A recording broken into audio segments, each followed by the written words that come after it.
छत्रपती शिवाजी महाराज, परमपूज्य डॉक्टर बाबासाहेब आंबेडकर, प्रबोधनकार ठाकरे, सावित्रीबाई फुले यांना अभिवादन करतो। थोड्याच वेळात या ठिकाणी साहेब येतील। व्यासपीठावरील माझे सगळेच सहकारी नेते आणि सहकारी माता भगिनी बांधवांनो,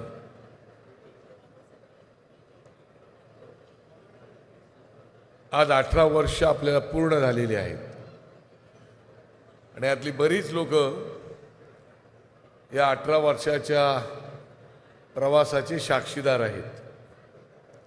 त्यांनी पूर्णपणे प्रवास हा पाहिलेला आहे।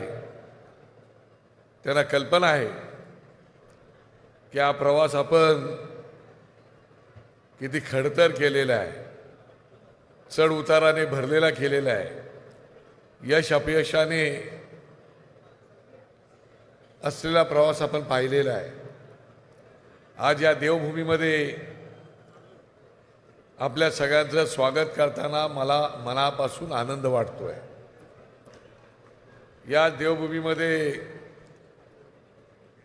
श्रीराम प्रभूंच्या पदस्पर्शाने पावन झालेली माती आहे आणि आपण ज्या सभागृहामध्ये बसलेले आहात ते सभागृह सुद्धा परमपूज्य डॉक्टर बाबासाहेब आंबेडकर यांचे त्या काळातले सहकारी कर्मवीर भाऊराव आपला दादासाहेब गायकवाड यांचं सभागृह आहे। एका कर्मवीराच्या सभागृहामध्ये आपण बसलो आहोत। म्हणजे आज संयोग म्हणा, श्रीराम प्रभूंच्या भूमीत आणि कर्मवीरांच्या सभागृहामध्ये आपला हा 18वा वर्धापन दिन संपन्न होतोय आणि या वर्धापन दिनाला आपण आनंदाने जल्लोषाने सहभागी झाला, त्याबद्दल मी तुम्हाला मनापासून धन्यवाद देतो। आणि मला खात्री आहे की पुढचा काळ सुद्धा आपण हा प्रवास असाच कराल, आनंदाने जल्लोषाने उत्साहाने, याची मी खात्री बाळगतो। सकाळी उठल्यानंतर 2 गोष्टींनी आपल्याला सुरुवात करायची असते। पहिले म्हणजे कालचं वाईट झालेले प्रसंग विसरून जायचं आणि दुसरी गोष्ट म्हणजे दुसऱ्या दिवसाची गोष्ट कोणती चांगली करावं हे मनात ठेवून घ्यायचं आणि त्याप्रमाणे आपण निश्चितपणे कालपर्यंत झालेले प्रसंग विसरून गेला असाल आणि आता भविष्याची वाटचाल आपल्याला कशी करायची आहे ते ठरवूनच तुम्ही केलेलं असाल। आणि म्हणून मला खात्री आहे की येणारा काळ हा तुमच्यासाठी सुवर्ण काळ आहे। मागच्या वर्षामध्ये आपण प्रचंड वेगवेगळी आंदोलनं केली। म्हणजे 18 वर्षाचा प्रवास हा जर सांगायला गेलो तर कितीतरी तास लागतील, एवढा हा प्रवास आपला आहे। खाचखाळ्यांनी भरलेला आहे, यश अपयशाचं आहे। नाशिकने तर आपल्याला भरभरून दिलं होतं, मगाशीच सांगितलं, भरभरून दिलं आणि गेलं सुद्धा, काय हरकत नाही। परंतु लोक आजही साहेबांवरती तसंच प्रेम करतात, तसंच प्रेम करत राहणार याची मला पूर्ण खात्री आहे। आणि म्हणून मी तुम्हाला धन्यवाद एवढ्यासाठी देतो की आपण एवढे चढ उतार पाहिल्यानंतर, यश अपयश पाहिल्यानंतर सुद्धा आपली कुठलीही असणारी अडळ निष्ठा ही साहेबांवरती आपण दूर केली नाही आणि त्या निष्ठेला मी मनापासून तुम्हाला अभिवादन करतो। तुम्हाला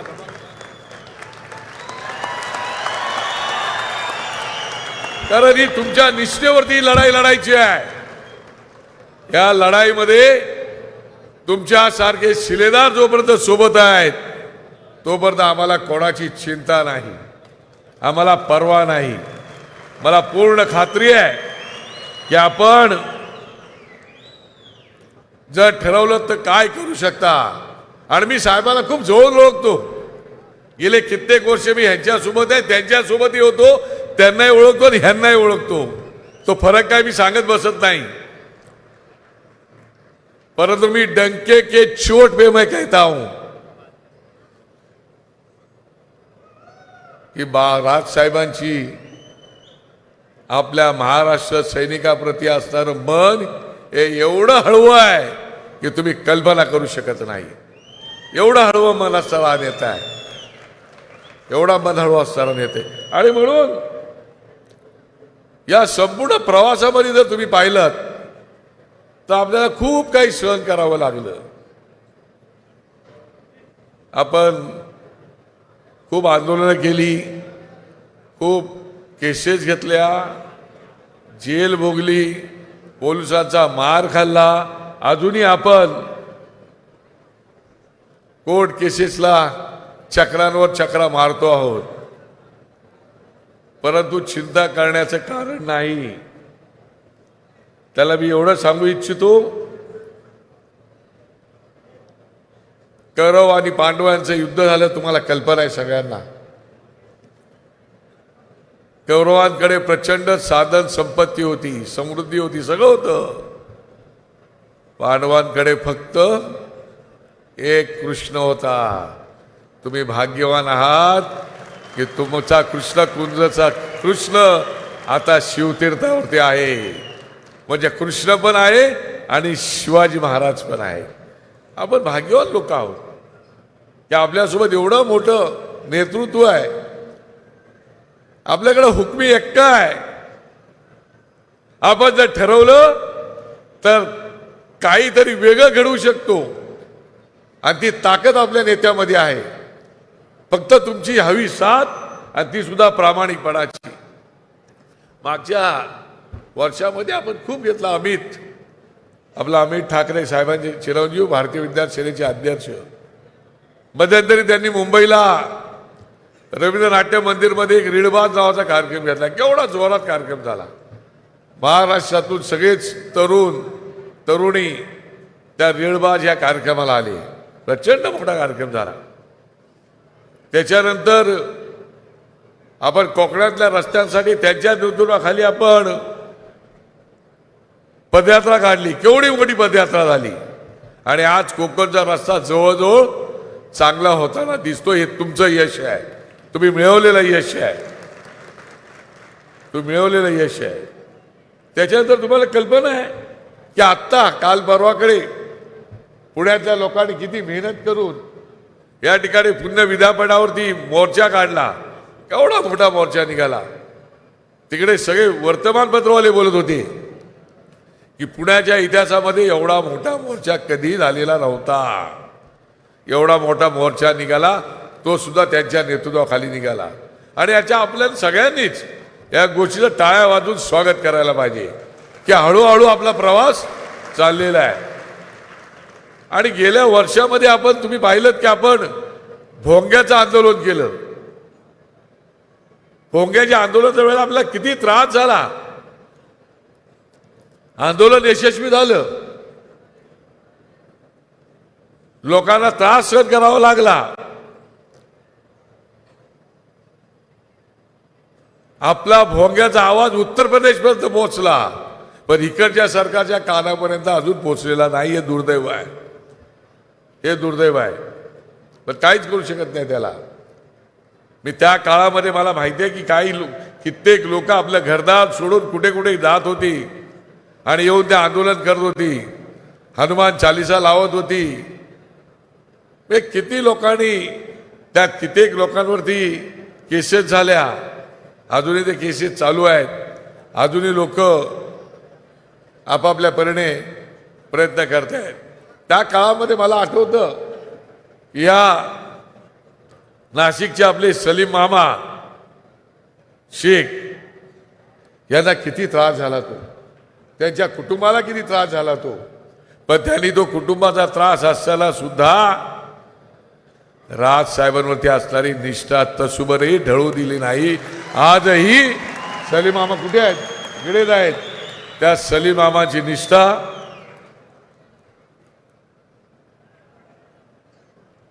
त्या निष्ठा त्याच्यात म्हणून सलीम मामा तुमच्या या राजनिष्ठेला माझा मनापासून सॅल्यूट.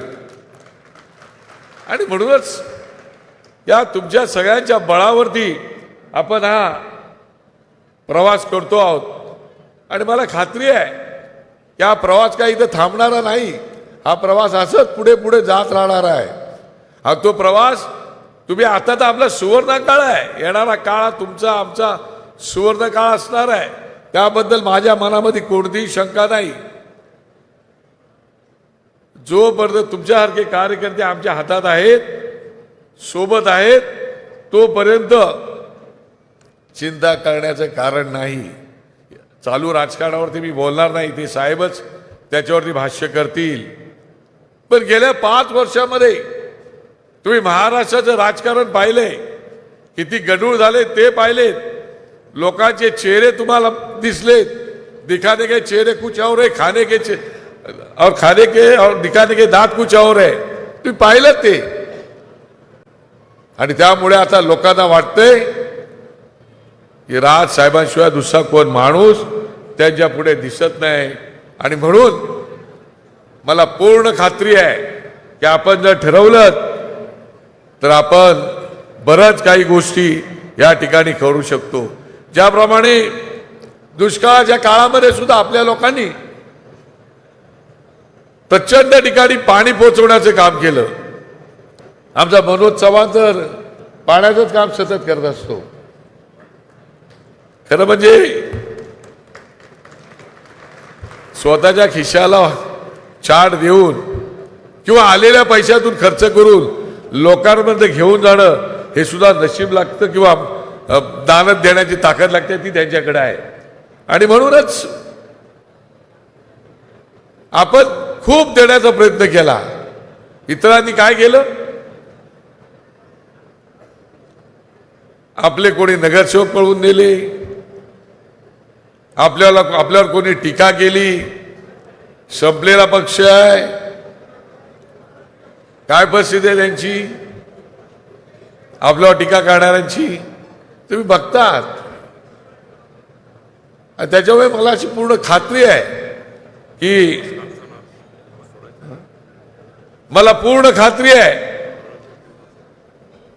येणाऱ्या काळामध्ये मग ती लोकसभा असो, विधानसभा असो, महानगरपालिका असो किंवा ग्रामीण भागातल्या कुठल्याही निवडणुका असो, त्या निवडणुकांमध्ये आपण चमत्कार घडवल्याशिवाय राहणार नाही याची मला पूर्ण खात्री आहे. आणि मग हा सगळा प्रवास पाहिल्यानंतर असं वाटतं की साहेब तुम्ही सुद्धा खूप नशीबवान आहात. साहेब इथे जरी नसले तरी की तुमच्यावरती अढळ निष्ठा ठेवून प्रामाणिकपणे तुमच्या खांद्याला खांदा लावून रक्ताचं पाणी करून वेळेप्रसंगी कोर्ट कचेऱ्या जेलमध्ये जाण्याची तयारी ठेवून सुद्धा लढायला सिद्ध असणारी ही फौज तुमच्या सोबत आहे. हे यासाठी तुम्ही भाग्यवान आहात. म्हणून माझी तुम्हाला विनंती आहे बाबांनो की येणारा काळ आपला आहे. या येणाऱ्या काळामध्ये आपसात असणारी गटबाजी संपवून टाका. हा पक्ष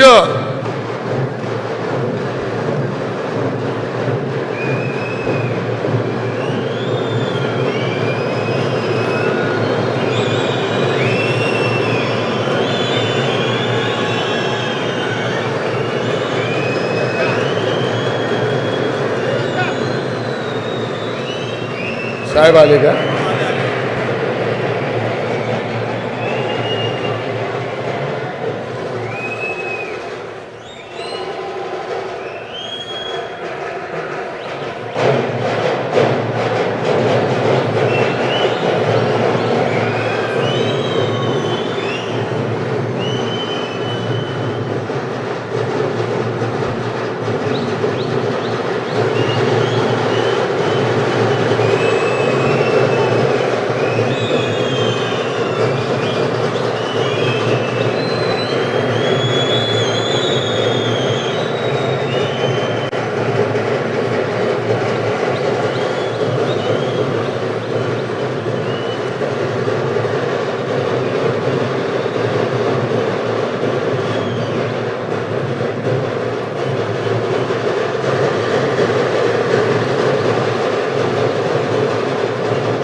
आले आतमध्ये.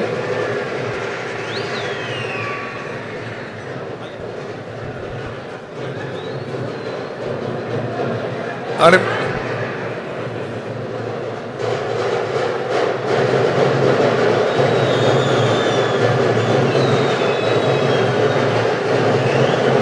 मला वाटतं ढोल ताशा आता बंद केले तर बरं होईल.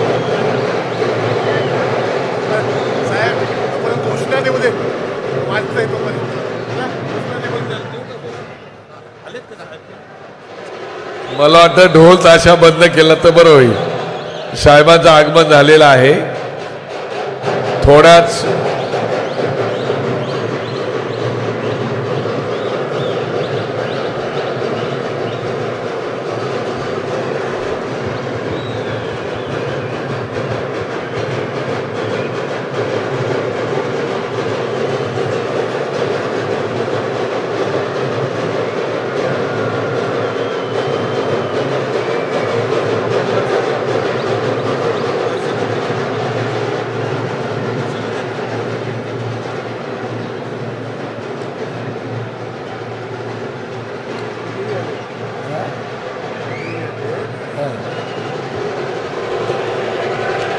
अरे ढोल ताशा बंद केलं तर कार्यक्रम चालू होईल.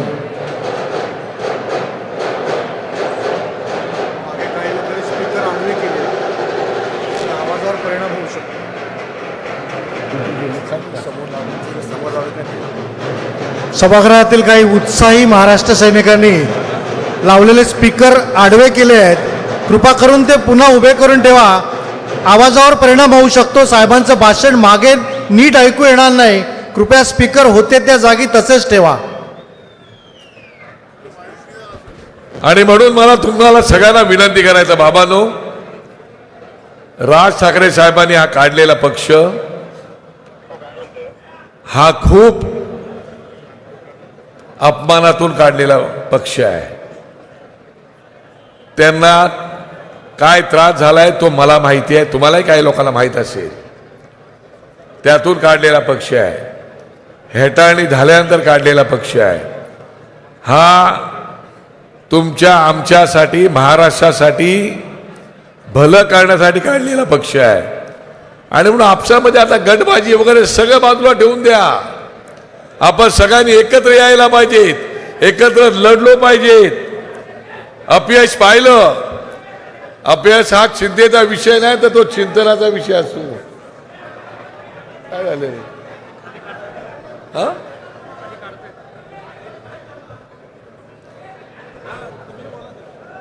आणि त्याच्यामुळे कुठेही आपल्याला आपल्या स्वतःचे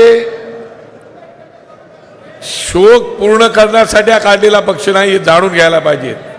हा आपले शौक पूर्ण करायला काढलेला पक्ष नाही. हा पक्ष महाराष्ट्राच्या भल्यासाठी, हा पक्ष महाराष्ट्राच्या विकासासाठी आणि महाराष्ट्राचं गोंगट करण्यासाठी काढलेला पक्ष आहे. याची जाणीव आपण सतत आपल्या मनात कायम ठेवली पाहिजे. आणि म्हणूनच आता आपण टॅगलाईन नाशिककरांनी दिले, लढायचं ते जिंकण्यासाठी, लढायचं ते जिंकण्यासाठी. आणि म्हणूनच कुछ देर की खामोशी है, कुछ देर की खामोशी है, फिर शोर आएगा. अभी तुम्हारा तो वक्त आया है, हमारा दौर आएगा. सन्मान्य वहिनीच्या या ठिकाणी आगमन झालेलं आहे. मी त्यांचंही मनापासून स्वागत करतो. वहिनींसोबत मिसेस नितीन सरदेसाई, ताई, रीटा ताई वगैरे सगळे आलेले आहेत.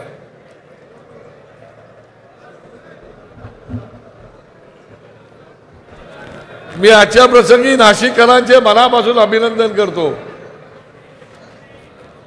अमित ठाकरे साहेब या ठिकाणी आलेले आहेत, त्यांचंही मनापासून मी स्वागत करतो.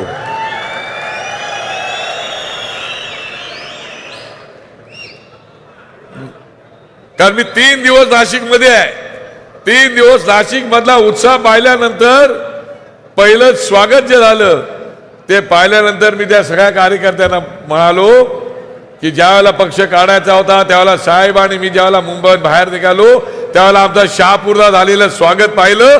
त्याच्यानंतर दुसरं स्वागत हे नाशिककरांचं मी पाहिलं होता. तो दिवस मला आठवला की तेवढं उत्तम प्रकारचं स्वागत परवा पाहिल्यानंतर मला पूर्ण खात्री झाली की आता नया दौर शुरू हो गया है. येणारा काळ हा आपलाच असणार आहे, आपला सुवर्ण काळ असणार आहे. आणि म्हणूनच आता चिंता करायचं कारण नाही. तुमच्या इथे स्वतः मगाशी सांगितल्याप्रमाणे लढाई लढण्याला आपल्याला दिशा देण्यासाठी कृष्णकुंजवरचा शिवतीर्थावरचा कृष्ण या ठिकाणी येणार आहे आणि तो तुम्हाला मार्गदर्शन करणार आहे. तुम्हाला सगळ्यांना या 18व्या वर्धापन दिनानिमित्त मनापासून खूप खूप शुभेच्छा. तुमच्या मनातल्या आई जगदंबा सगळ्या इच्छा आकांक्षा पूर्ण करू आणि साहेबांनी जे मनाला ठरवलेलं आहे की जगाला हेवा वाटेल असा महाराष्ट्र मला घडवायचा आहे. तुमच्यातलेच नगरसेवक, तुमच्यातलेच आमदार, तुमच्यातलेच खासदार, तुमच्यातलेच मंत्री, तुमच्यातलाच मुख्यमंत्री करायचं आहे अशी त्यांची भावना पूर्ण करण्यासाठी आपण संकल्प करूया, शपथ घेऊया आणि या देवभूमीतून गुलाल उधळत आपण आपल्या घरी प्रवासाला निघूया. धन्यवाद. जय हिंद, जय महाराष्ट्र. मी